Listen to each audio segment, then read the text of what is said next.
Good morning, class 5th. Today we are going to start our lesson number 4, that is life in the rainforest. जो हम यहाँ पे बात करेंगे, जो लाइफ की हम बात कर रहे हैं वो कहाँ के लोगों की बात हो रही है? वो बात हो रही है the Democratic Republic of Congo.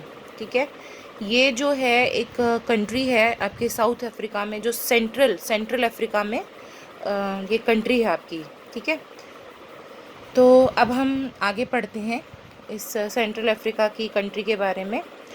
Areas within about 10 degrees of the equator are generally covered with dense forest are called rain forest और एवरग्रीन फॉरेस्ट। इक्वेटर के दायरे में, अबाउट कितने दायरे में, कितनी एक्सटेंशन तक, 10 डिग्री एक्सटेंशन तक जो एरियाज़ आते हैं उन्हें जनरली क्या कहते हैं? हम रेन फॉरेस्ट या एवरग्रीन फॉरेस्ट कहते हैं। बिकॉज़ वो जो है हमारे जो वो एरिया है वो डेंस फॉरेस्ट से कवर रहता है। डेंस का मतलब होता है गहरा, गहरे जंगलों से कवर होते हैं। This is mainly because there is no cold winter और dry season to stop the growth of the vegetation. ऐसा क्यों है? मेनली ऐसा इसलिए है क्योंकि ना तो यहाँ पे जो वेदर है, ठीक है, ना वो ठंडा होता है, ना ही वो सूखा होता है। ठीक है, तो इसलिए जो यहाँ पे जो ग्रोथ ऑफ वेजिटेशन है वो कभी ख़त्म नहीं होती है या कभी रुकती नहीं है। It keeps on growing in this region. इस रीजन में, इस इलाके में all days are almost alike all the year around. पूरे साल जैसे जो भी दिन होते हैं वो ऑलमोस्ट एक ही जैसे रहते हैं। जो सूर्य है वो निकलता है जल्दी से and keeps high in the sky during most of the 12 hours of the day. ठीक है, जो सूर्य है वो जल्दी निकलता है और आसमान में रहता है कम से कम, वो ये कि ज़्यादा से ज़्यादा मतलब 12 घंटे तक तो वो रहता ही है। ठीक है, नाउ टुवर्ड्स नून, अगर हम नून की बात करें, दोपहरी की बात करें, तो क्लाउड्स जो हैं वो गैदर होते हैं and soon there is a heavy downpour, और जल्दी वहाँ पे क्या होने लग जाती है? बारिश होने लग जाती है। ठीक है, पता नहीं चलता है, अचानक ही अगर बादल वहाँ जो है वो इकट्ठे हो जाते हैं और वहाँ पे हैवी रेनफॉल यानी कि बारिश होने लग जाता है। It rains nearly every day in all seasons, almost हर दिन वहाँ बारिश होती है। One of the most important features of the Democratic Republic of Congo is the river Congo. जो इसका एक इम्पॉर्टेंट फीचर है, जो इम्पॉर्टेंट फीचर्स हैं उनमें से एक फीचर है डेमोक्रेटिक रिपब्लिक ऑफ कॉन्गो की नदी, जिसका नाम है Congo. It is the second largest river in Africa. ये अफ्रीका की दूसरी बड़ी नदी है। The Congo river is also known as Zaire river, इसको ज़ायरे भी बोलते हैं। The river Zaire is joined by a number of tributaries from north and south of the equator. जो इक्वेटर के नॉर्थ से भी आती हैं और साउथ से भी अदर रिवर्स जो आती हैं वो इस नदी को जॉइन करती हैं। जो ये रिवर होती है, जो रिवर है, ये is also called the highway of central Africa. इसको सेंट्रल अफ्रीका का हाईवे इस नाम से भी जाना जाता है। अब हम एक फैक्ट पढ़ रहे हैं, ठीक है, इसके बारे में, इस नदी के बारे में, वो आपका इधर दिया हुआ है। The river Zaire is the 8th longest river in the world. पूरे विश्व की अगर बात की जाए तो पूरे विश्व में जो ये नदी है वो 8वें नंबर पर सबसे लंबी नदी है। ठीक है, ये आपको यहाँ पे 2 मैप दिए गए हैं। Let's have a look on them too. ठीक है, ये जो मैप है यहाँ पर आप देखेंगे, इसमें जो आपका एक मैप इधर जो लेफ़्ट हैंड साइड पे आपका मैप दिया हुआ है, ये आपका कंप्लीट मैप दिया हुआ है किसका? रिपब्लिक ऑफ कॉन्गो का। ठीक है, सेपरेटली मैप दिया हुआ है, नीचे लिखा भी हुआ है map of physical features of the Democratic Republic of Congo. ठीक है, ये फिजिकल फीचर्स इसमें बताए गए हैं। देखा होगा आपने, जो ये ब्लू लाइंस जहाँ पर आ रही हैं, आपको पता है कि ब्लू कलर से क्या रिफ्लेक्ट होता है, हमने अपने मैप्स वाले चैप्टर में पढ़ा था। तो ये रिवर्स के लिए या मतलब वाटर बॉडीज़ के लिए यूज़ किया जा रहा है। ठीक है, other features have been also given, kindly see them. यहाँ पे आपको कुछ जगहें दी गई हैं। ठीक है, जैसे यहाँ पे कॉन्गो है। ठीक है, then there is Matadi, Angola, Zambia, Tanzania, Uganda, Sudan, ठीक है। तो ये कुछ मतलब यहाँ पे जगह दी गई है, इक्वेटर की लाइन दी गई है, तो इजीली आप लोगों को पता लग सकता है कि इक्वेटर से कौन सी जगह अप्रॉक्सीमेटली कितने गैप पर है। अब हम इस मैप की बात करें तो ये वाला मैप हमारा कंप्लीट मैप जो है ये साउथ अफ्रीका का मैप है। यहाँ पर हमको जो ये लोकेशन दिया गया है, ज़ायरे का लोकेशन यहाँ पे हाईलाइट किया गया है ग्रीन कलर से, ठीक है। जो इधर वाला ये जो मैप जो है ये आपको छोटे में इधर दिखाया गया है कि ये कहाँ पर बिलोंग करता है इस मैप में, ठीक है। Now come to the next page.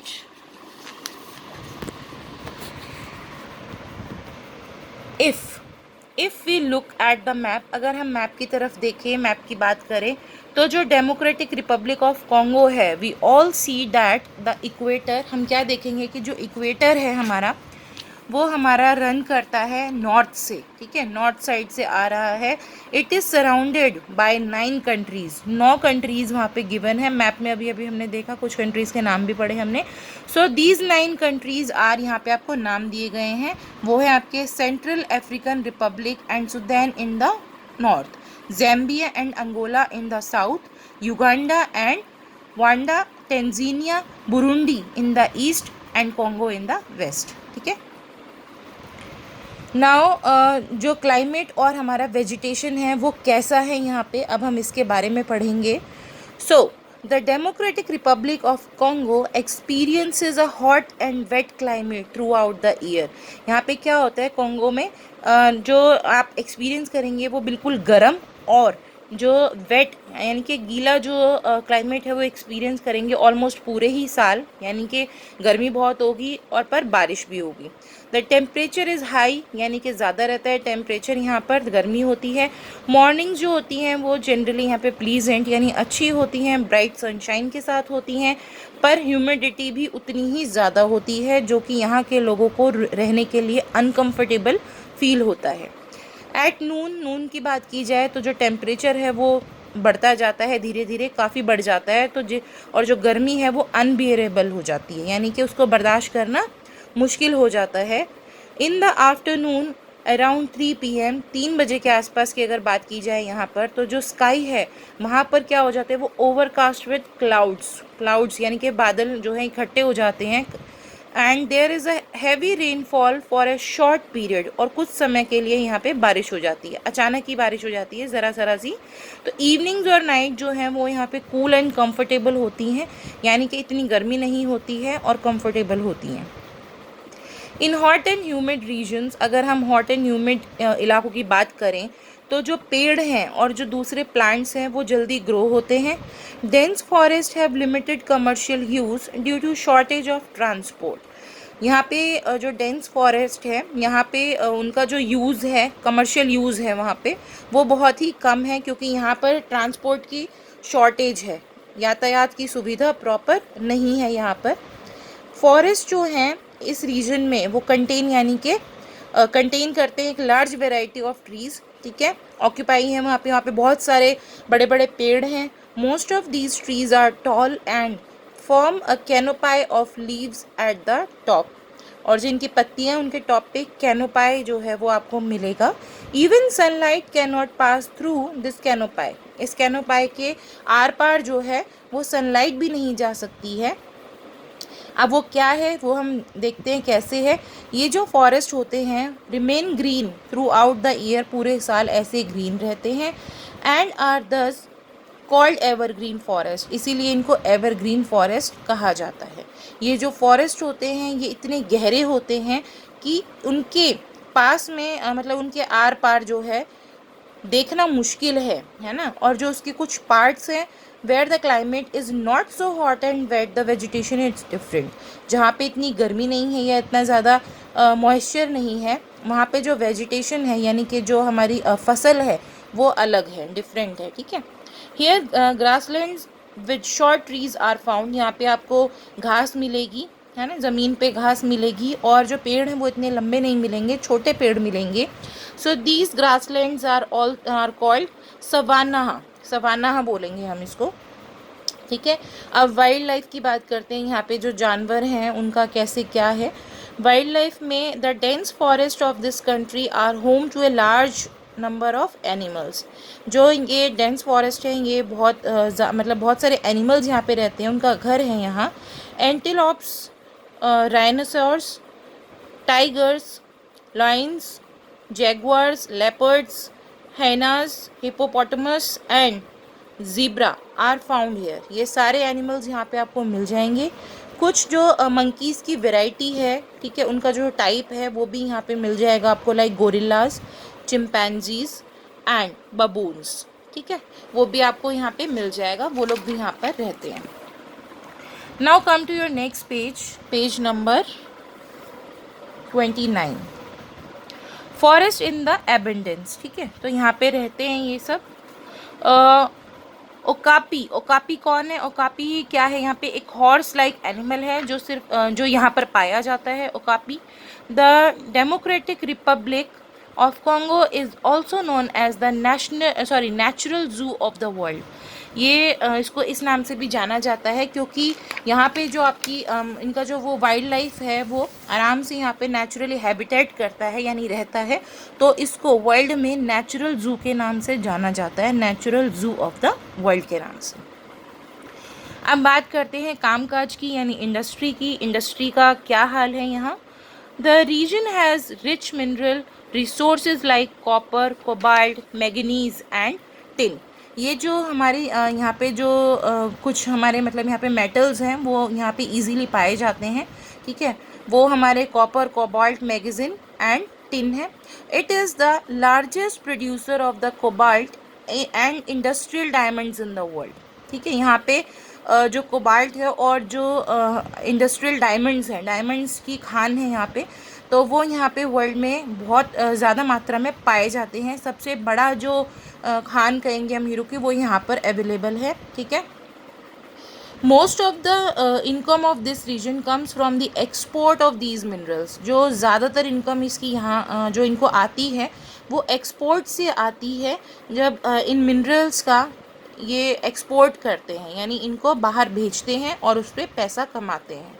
The Congo region also has deposits of gold and diamonds, ठीक है, इनके पास deposit of gold and diamonds भी हैं। The Congo region has a few industries like, इनके पास कुछ और भी इंडस्ट्रीज़ हैं जैसे कि textile, petroleum products, tobacco and food processing.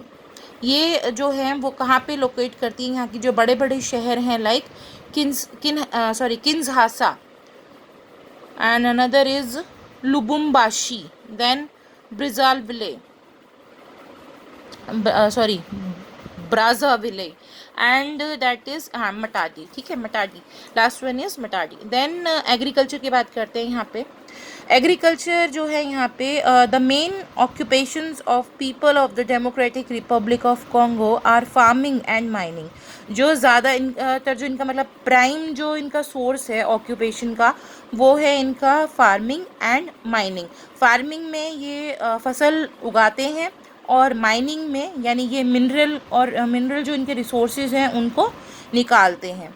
The main crops grown here are cassava, maize, banana and rice. Cassava जो है is the staple food crop, ठीक है।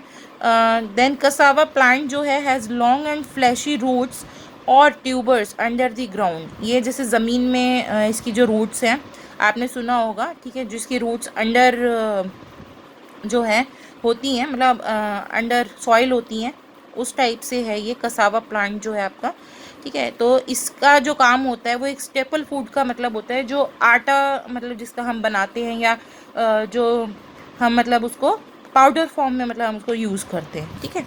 तो डैट इज़ जो कसावा है इसकी जो मतलब इसकी रूट्स हैं वो काफ़ी बड़ी हैं, फ्लैशी हैं, और ट्यूबर्स, इसको ट्यूबर्स भी कहते हैं रूट्स को, वो अंडर द ग्राउंड हैं। जो ये ट्यूबर्स होते हैं इनको यूज़ किया जाता है आटा बनाने के लिए भी। Cassava plant can grow to a height of 1.5 metre. ये तकरीबन 1.5 मीटर लंबे हो जाते हैं। A few cash crops like cocoa, coffee, tobacco and cotton are also grown here. यहाँ पे ये कुछ और फसल उगाई जाती हैं, cocoa, coffee, tobacco and cotton, ये 4 फसलें यहाँ पे और उगाई जाती हैं, लेकिन इतनी ज़्यादा मात्रा में नहीं हैं जितनी ज़्यादा मात्रा में ये कसावा को उगाते हैं। अब बात करते हैं हम लाइफ ऑफ द पीपल की, के लोगों की यहाँ पे लाइफ जो है वो कैसी है यहाँ के रहने वाले लोगों की। The Congo is a thinly populated region, यहाँ पे कोई ज़्यादा पॉपुलेशन नहीं है, जो ज़्यादातर जो लोग हैं वो गांव में ही रहते हैं। तो दे आर बंटू स्पीकिंग, ये बंटू उनकी लैंग्वेज है, ठीक है, speaking Negroes and belong to different tribes, ठीक है।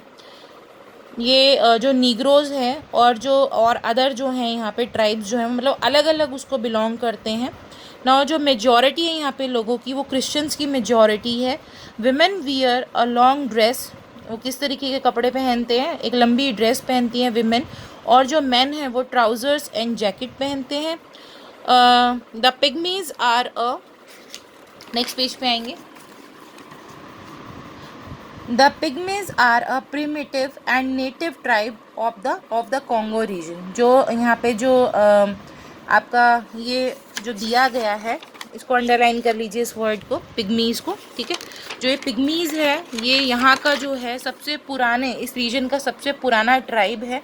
नेटिव का मतलब होता है जो मतलब पुरातत्व समय से इनके यहाँ चला आ रहा है, ठीक है। तो they still live by hunting and fishing, ये अभी तक भी हंटिंग और फिशिंग पे मतलब ज़िंदा है। And lead a nomadic life in the dense forest, और इसी तरीके से जंगलों में अपना जीवन व्यतीत कर रहे हैं। पिग्मीज़ आपको यहाँ पे बताया गया है, ये आदिवासी जो लोग होते हैं वो ये देखिए, ये है आपका people of Democratic Republic of Congo, and ये है आपका पिग्मीज़, ठीक है।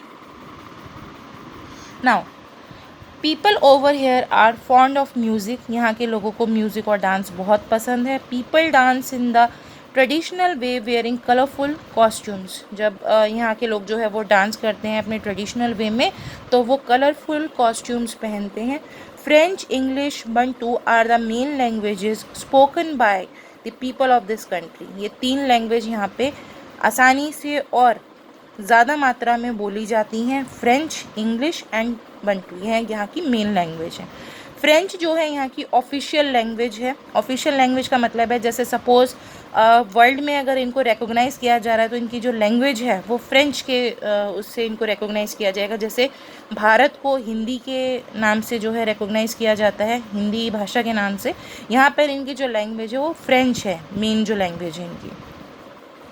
नाउ पिग्मीज़, कुछ जानते हैं पिग्मीज़ के बारे में। ये जो पिग्मीज़ होते हैं ये shortest people in the world होते हैं। इनकी जो हाइट होती है बहुत ही कम होती है, वर्ल्ड में सबसे कम हाइट के पिग्मीज़ ही होते हैं। तो their average height is 1.5 metre. जब हमने अभी वो कसावा की बात की थी, जितना वो वेजिटेशन होता है उतनी ही इनकी भी हाइट होती है, just about 1.5 metre only. Now the last part is transport. Transport की बात करी जाए तो अभी हमने ऑलरेडी पढ़ा था कि यहाँ पे जो यातायात है उसकी कमी है, ट्रांसपोर्ट की कमी है।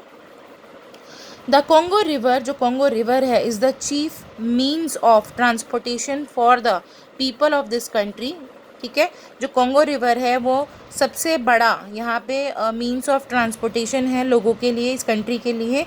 मटाडी is the chief sea port and Kinshasa the capital of Democratic Republic of Congo, ये इसकी कैपिटल है, राजधानी है।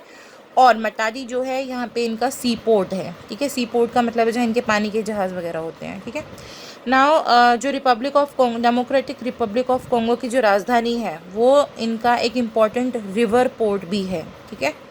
The Democratic Republic of Congo is developing fast, ठीक है। पहले ये मतलब स्टार्टिंग में इतना ज़्यादा डेवलप नहीं था, बट अब जो इसका डेवलपिंग रेट है वो मोर देन एवरेज जा रहा है, ठीक है।